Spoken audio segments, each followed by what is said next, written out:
Voilà, comme tous les matins, on est ravis de retrouver nos confrères de LCI, Christophe Palais, Magali Lunel et évidemment Michel Fil, Arlette Chabot et vous, Luc Ferry, pour parler évidemment de la Syrie, en prenant un petit peu de recul, tout à l'heure, d'éducation nationale, puisque c'est la rentrée scolaire. Je voulais d'abord, puisque vous êtes un intellectuel, vous soumettre cette phrase de Romain Gary dans Les Promesses de l'Aube, concernant ceux qui n'ont pas rejoint le général de Gaulle. Il parle de camomille, de renoncement. Alors, est-ce qu'il y a actuellement justement des gens qui se comportent, j'allais dire, d'une manière d'une manière posthume, donc, que pourrait disqualifier Romain Gary? Quoi, de manière munichoise, vous voulez dire? Non, mais c'est une version, disons, plus Oui. sophistiquée que... Juppé parle bien de déshonneur, si on ne fait rien. Oui. Euh, Bon, c'est un dossier extrêmement compliqué. D'ailleurs, on voit bien que dans tous les camps politiques, la division est totale. Pourquoi? Parce que si on regarde un peu les arguments avant de prendre une décision contre l'intervention en Syrie. Moi, j'étais pour il y a 1 an et demi. J'avais signé un papier dans Le Monde ou dans Libération, je ne me souviens plus, avec Michel Rocard, avec Florence Belkacem, avec Danny Cohn-Bendit pour une intervention. Je pense qu'à l'époque, c'était parfaitement légitime. Aujourd'hui, c'est beaucoup plus compliqué. Pourquoi? La France est totalement seule après la défection de la Grande-Bretagne et probablement des États-Unis. Il n'y a aucune position européenne. Il n'y a aucune position européenne, voilà. Donc si on n'a pas le cadre de l'ONU, évidemment on ne l'aura pas puisqu'on a le veto soviétique, russe, c'est extrêmement difficile d'intervenir seul, non pas sur le plan militaire. Sur le plan militaire, tout est faisable, mais ça n'a pas grand sens politiquement d'intervenir seul. Il faudrait au moins qu'il y ait un accord de l'Union européenne, ou en tout cas un certain consensus au sein de l'Europe. Bon, on ne l'a pas. Donc ça, c'est la grande objection. La deuxième objection, c'est pourquoi on intervient? Quel est le but de guerre? Est-ce qu'il s'agit de punir Bachar el-Assad ou est-ce qu'il s'agit de le destituer? S'il s'agit de le punir, franchement, c'est pas la cour de récréation. Je pense qu'il s'en tape comme de l'an 40. Donc le but de guerre. C'est pour ça d'ailleurs que le vote du Congrès américain va être intéressant. Parce que là aussi, ils sont partagés démocrates, républicains. Et chez ceux qui pourraient soutenir Obama, y compris chez les républicains, il y en a qui ne veulent pas simplement ébranler Assad, mais qui veulent carrément qu'il disparaisse. Exactement, qui veulent, disons les choses très simplement, le tuer. Évidemment, comme on l'a fait pour Kadhafi ou pour Saddam. Donc là, c'est pas clair. Et puis le troisième point qui est beaucoup plus important que les deux autres, c'est quoi après? Donc l'argument de Bachar, qui est l'argument de Marine Le Pen, c'est le même. C'est vous défendez, vous attaquez les islamistes au Mali, vous les défendez en Syrie. Est-ce que c'est cohérent? Donc qu'est-ce qu'il y aura derrière? Et l'exemple de la Libye nous a quand même très instruit, nous a montré que ce qui se passait en Libye est quand même assez épouvantable aujourd'hui. C'est un régime qui a installé la charia. Et donc on nous avait dit le Conseil national de la résistance, c'est formidable, c'est des grands démocrates. Et on voit évidemment le contraire. Et ce sera 1000 fois pire en Syrie. Bon, qu'est-ce qu'il y a pour l'intervention? Ça, c'est les arguments contre. L'argument pour l'intervention, c'est qu'on a fixé nous-mêmes une ligne rouge. On a dit pas d'armes chimiques. Or, on sait depuis 1925. Depuis 1925, mais on l'a redit à propos de la Syrie. Bon.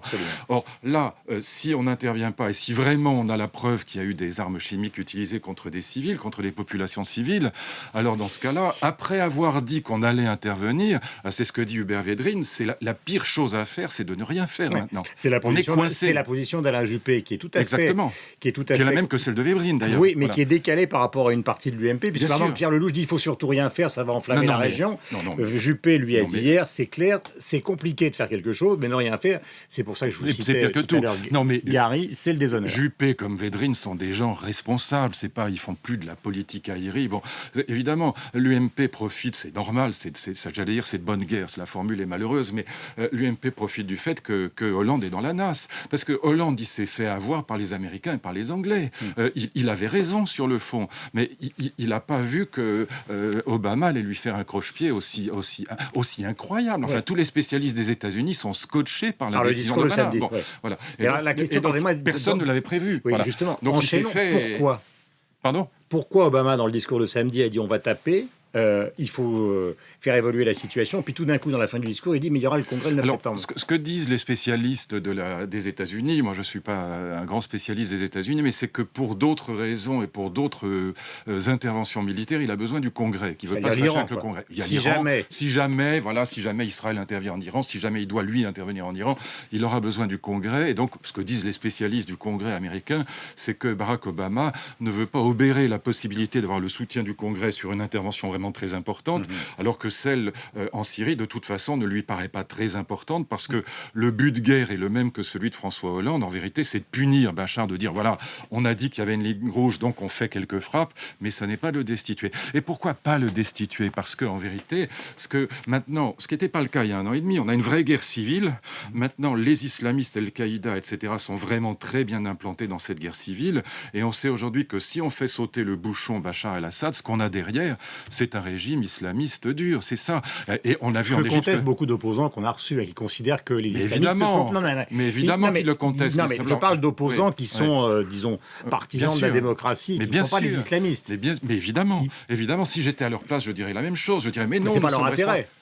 Mais bien sûr que si, leur intérêt aux opposants, à la fois aux islamistes et à Bachar el-Assad, c'est de dire, mais non, on est capable, nous, de prendre le pouvoir. Qu'est-ce que vous voulez qu'ils disent d'autre? On est capable de prendre le pouvoir, exactement comme le Conseil de la Résistance en Libye nous a dit, on est capable de prendre le pouvoir. Mais, est-ce qu'on n'est pas ce matin, mais le problème, c'est qu'ils ne sont pas crédibles. Est-ce qu'on n'est pas ce matin, Luc Ferry, tout simplement en train de décaler le temps? C'est qu'il va y avoir la réunion au Parlement où on va évidemment discuter de cette situation. Il y aura le 9 septembre, et après le 9 septembre, on interviendra si le Congrès dit oui. Non, mais de toute façon, il faut décaler.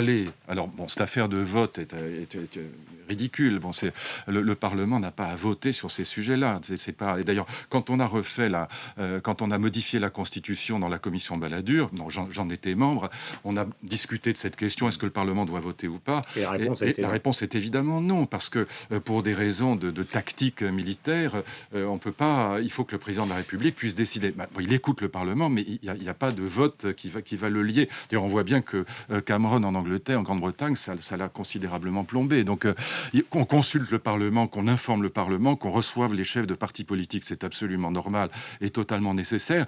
Mais évidemment, pour l'instant, l'urgence est d'attendre la décision américaine. Voilà, ce qui veut dire qu'en fait, que l'ensemble de cette opération devrait avoir lieu, mais elle va être décalée d'une quinzaine de jours. Exactement. Mais entre-temps, c'est ce qu'a annoncé Jean-Marc Ayrault, et je souhaite vivement qu'il réussisse, c'est qu'il faut trouver des alliés européens. C'est ça l'enjeu des 10 jours qui viennent. C'est d'attendre le vote du Congrès américain, mais entre-temps, enfin, d'essayer d'obtenir un soutien de l'Italie, de l'Espagne, et pourquoi pas de l'Allemagne. En janvier 91, il y a eu une ratification a posteriori, parce que ça, c'est constitutionnellement possible, et qui avait été donc massive par le Parlement français. Et est-ce qu'il ne faut pas, comme Borloo l'a évoqué en sortant de Matignon, qu'il y ait une vraie politique dans ce domaine d'union nationale?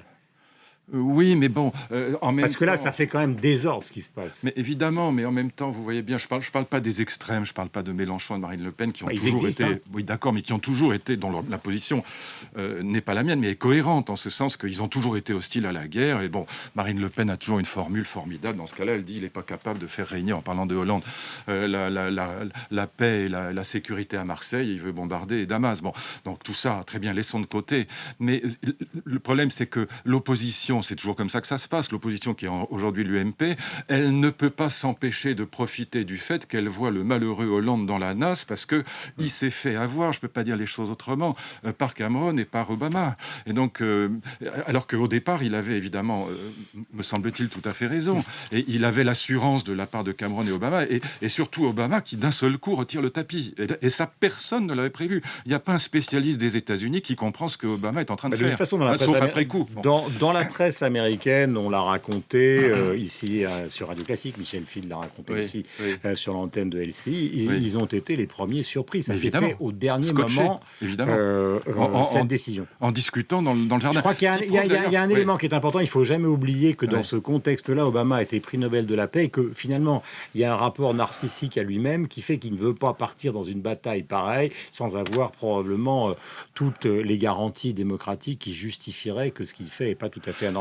Oui, et puis surtout, il a vu que son opinion publique était très hostile à cette intervention. Je pense que c'est d'ailleurs le cas aussi en France. Juste une petite remarque là-dessus. Et après, un mot sur l'éducation, parce que vous allez développer ce thème, l'éducation nationale, chez nos confrères justement d'LCI tout à l'heure. Oui, mais juste un mot, c'est qu'on a toujours le sentiment, quand on ne connaît pas les processus de décision politique, quand on n'a pas été au cœur de ces processus de décision politique, on croit toujours que les gens qui nous gouvernent sont des super spécialistes, que c'est gouverné de manière scientifique, que tout ça, qu'ils ont des tonnes de conseillers, et que tout ça fonctionne de manière extraordinairement rationnelle et intelligente.